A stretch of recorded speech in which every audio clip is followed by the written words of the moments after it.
good afternoon. I am Mr. Sensible. Welcome back to my channel. Today we're very fortunate.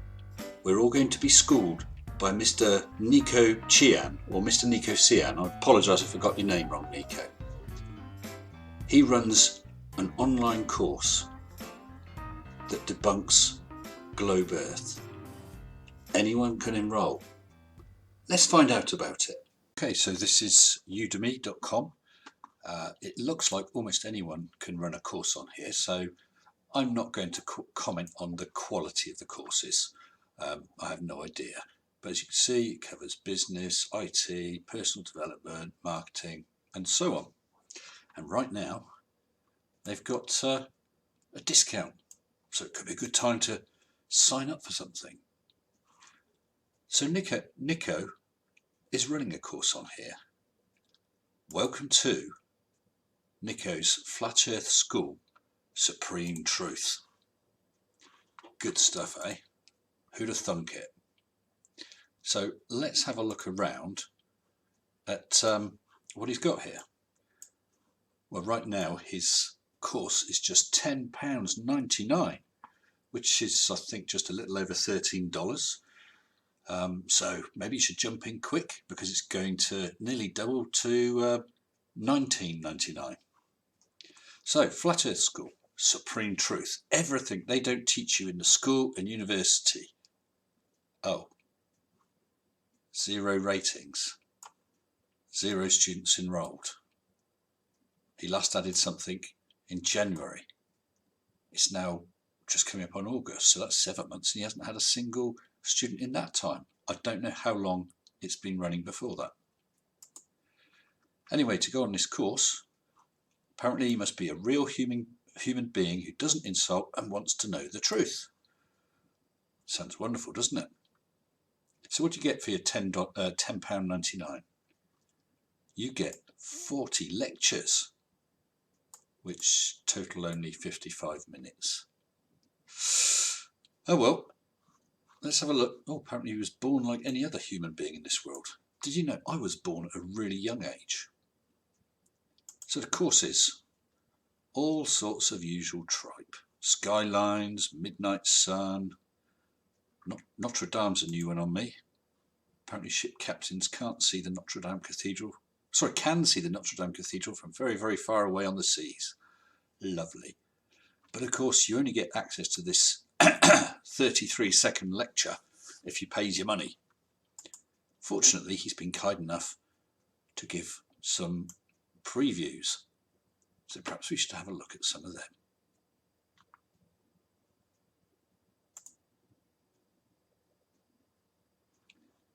Well, he's got an introductory video first, so perhaps we should start with that, see what he has to say. Welcome to Libertalia, a small English-speaking channel that wishes or tries or wants to speak about the truth and real facts and flat earth and other stuff. Now, this video is going to be a short video with no interactions in it, just one simple question, and this question is not for the people who are awake. People who are awake and they know the truth, that's super awesome, ultra mega impressive. Wow, super awesome, ultra mega impressive. Wow.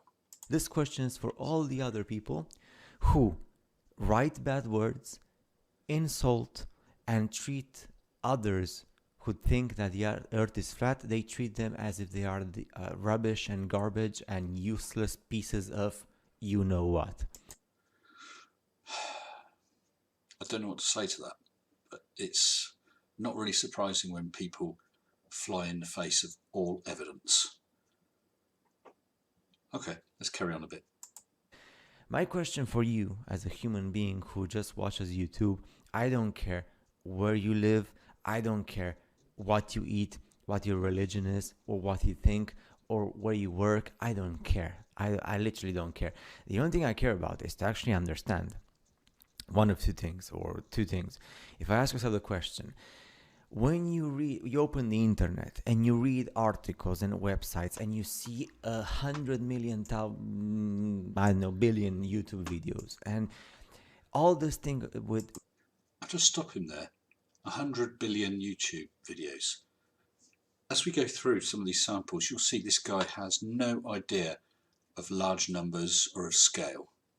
Just bear that in mind.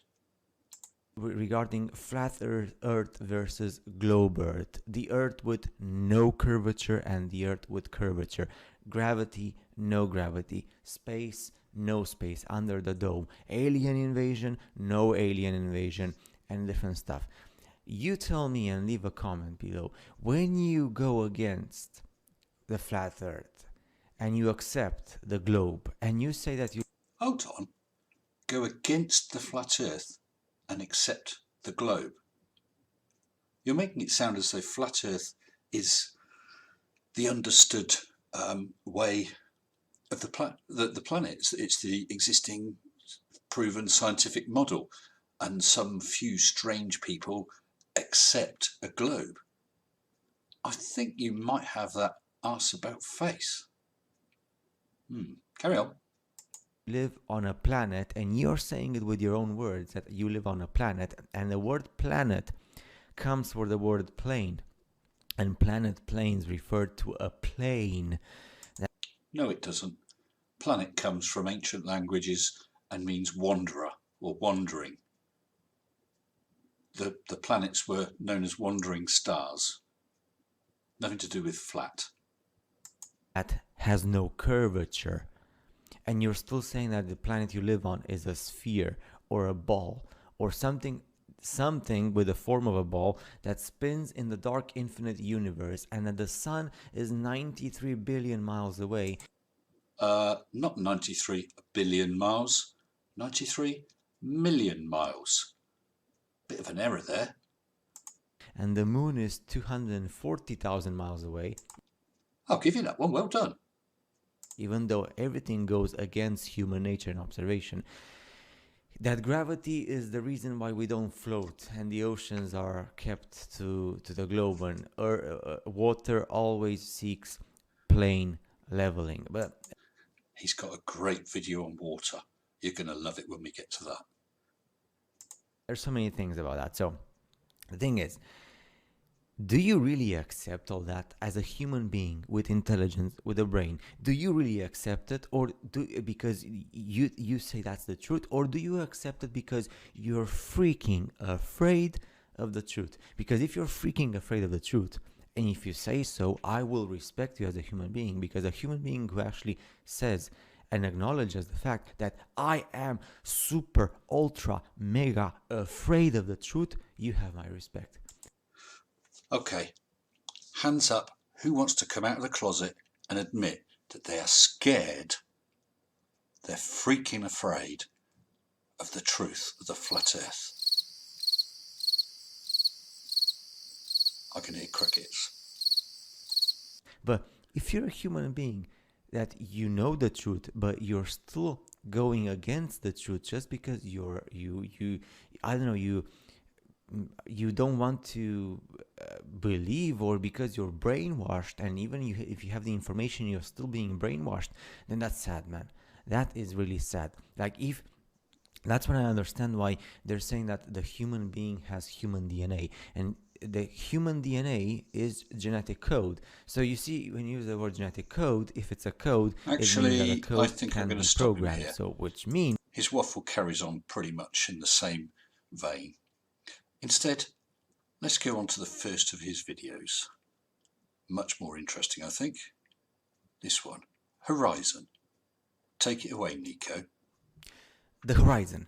The horizon always appears perfectly flat 360 degrees around the observer, regardless of altitude. Now, all amateur balloon, rockets, planes, and drone footage show a completely flat horizon over 20 miles plus miles high. So even if you go 20 plus miles, 40 plus, 60 plus miles high, You're just making that up now. You are just making that up. the flat horizon. Only NASA and other government space agencies show curvature in their fake CGI photos and videos, computer graphics. You use them. You can, if you've got a 60-degree field of view, you can, at a commercial flying height of 6.5 to 7 miles up, see slight curvature, but we're only talking a couple of percent. It would be really hard to see. And on a photo with, of course, all the fuzz from the atmosphere, you're just not really going to be able to see it. You need to go quite a bit higher to make it obvious. You can use them with software like 3D Studio Max, Blender, Cinema 4D, and of course those software which cost much more money than what we use as normal common mortals for our projects when we use computer graphics home. They have much more technology, therefore the things that they can do exactly like in Hollywood, same technology, same principles. Also, the horizon always rises to the eye level of the observer. No, it doesn't. You can find on YouTube cast iron proof using like a U-shaped tube with a coloured liquid in. If you line up your view through or across the surfaces of the two ends of the coloured liquid in the tube, and then you do the same again at the top of a mountain or some great height, you'll see that when you look level across those two surface levels, it's above the horizon. This is known. This is shown even on YouTube. You are wrong. As altitude is gained, so you never have to look down to see it. If Earth were in fact a globe, then no matter how large, as you ascended, the horizon would stay fixed and the observer camera would have to tilt, like going tilt, looking down further and further to see it. Doesn't matter if it's bigger or smaller. If it's a globe, at some point you have to go like this down, but you never do it. Don't you? This picture that's on the screen now on the top of a hill or a small mountain or whatever, how can you tell if that camera is not tilted down a quarter of a degree or whatever to get the horizon to line up where you want in the viewfinder? You're just talking rubbish. The higher you go, the more you would have to tilt to keep that horizon in the centre. But any heights that you or I are likely to get to, it doesn't come into it. It's so slight. By the time you get up to International Space Station, you'll have to tilt some there. We'll see more of that in a minute. All the time as you ascend, as you go up, you always have the same level and you don't have to move your head or the lenses of the camera.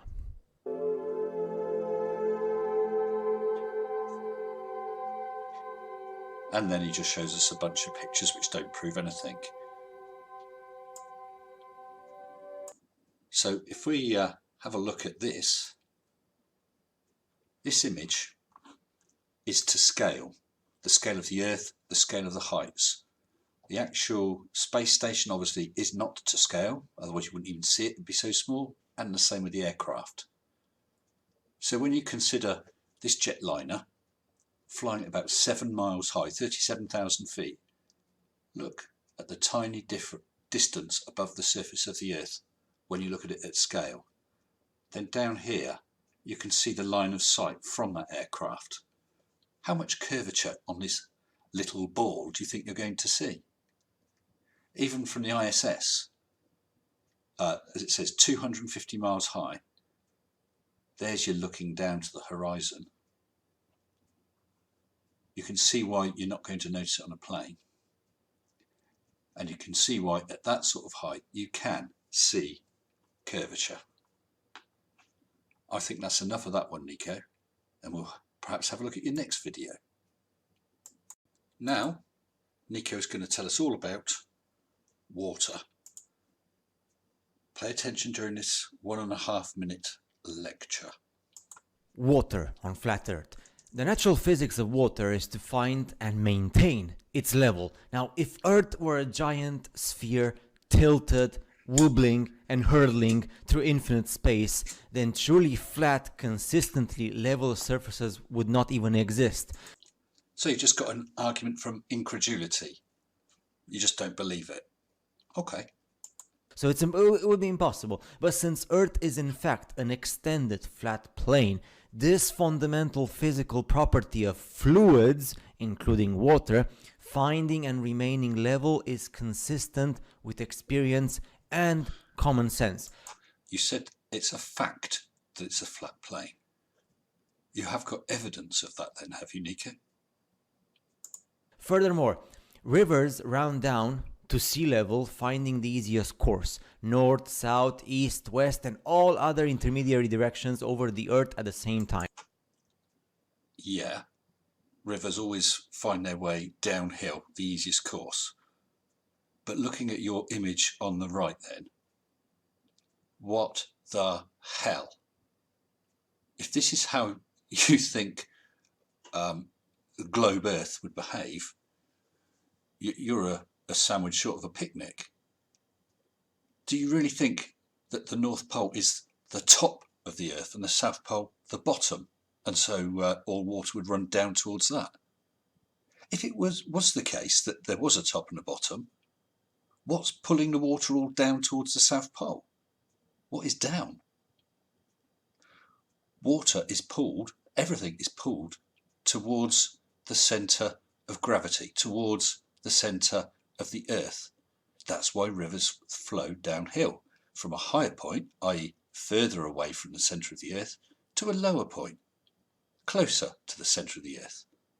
The fact that you can put that diagram up there shows that you don't know anything about it. If Earth were truly a spinning ball, then many of these rivers would be impossibly flowing uphill. For example, the Mississippi, in its 3,000 miles, would have to ascend 11 miles before reaching the Gulf of Mexico. That's because you think it's heading in a direction that's up. It's not heading up. It's always heading downhill. I can't believe that a man of your age can't grasp this. Did you never go to school? Did you go to school and never listen? Did you suffer some sort of head injury? I mean, those are explanations I could accept. But if you went to school, if you did listen, if you haven't had some form of head injury or brain injury of some sort, then the fact that you're positing this as an explanation, quite frankly, it's pathetic. And further beyond that, one portion of the Nile River in Egypt flows for 1,000 miles with a fall of only 1 foot. I've heard something similar to that, and I don't know what the actual figure is. Let's go with 1 foot. Why shouldn't it then flow? It's downhill. It's only a very slight slope, but it's downhill. That would be fine. Parts of the West African Congo, according to the supposed inclination and movement of the ball Earth, would be sometimes running uphill and sometimes downhill. So this would also be the case for the Parana and Paraguay and other long rivers that exist on this freaking flat plain. So the fact that a river is so long that on the globe Earth it would have spanned a fair portion of the curve does not mean it's going uphill. It's not a hump that it's going over. It's always flowing downhill, always flowing towards the centre of the Earth, because the start point is further away from there than the end point. I can't take any more of that today.